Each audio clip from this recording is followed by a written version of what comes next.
Association of REALTORS is working on a study related to the impending changes that lawmakers are considering regarding capital gains. It's Friday, June 9th, 2023. I'm Kimberly Barton of Kinetic Realty, your local market expert with this week's Annapolis Real Estate Report. Subscribe to stay updated on our local market and let me know what you want to know.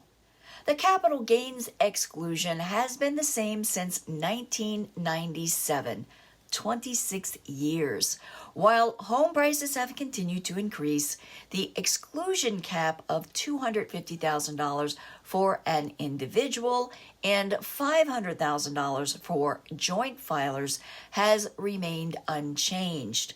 Had this exclusion kept pace with rising home prices, the single exclusion would be $650,000 and joint filers would be capped at $1.3 million. National Association of REALTORS believes that raising the caps to $450,000 for single filers and $900,000 for joint filers would open up new inventory by getting some sellers to list their homes for sale, helping ease the housing shortage. Here in Maryland, it is estimated that we have a shortage of 120,000 homes, and this is a 50% increase in just the past 2 years. Annapolis is one market that is housing inventory challenged and prices continue rising.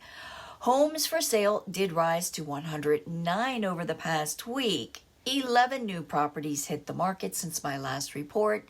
19 homes are poised to hit the market as coming soon. 20 homes went under contract and 15 went to pending, adjusting this week following the holiday weekend. 20 sold over the past week, selling in just 5 days at 103.3% list to sold ratio. The highest priced home to sell was a waterfront in Mill Creek for $2,399,000. Homes for lease fell again this past week to 16 at a median $2,950 per month and leasing in 14 days. That's a wrap for this week's Annapolis Real Estate Report for Friday, June 9th, 2023. Thanks so much for tuning in. Be safe and have a super weekend. I'll see you next week.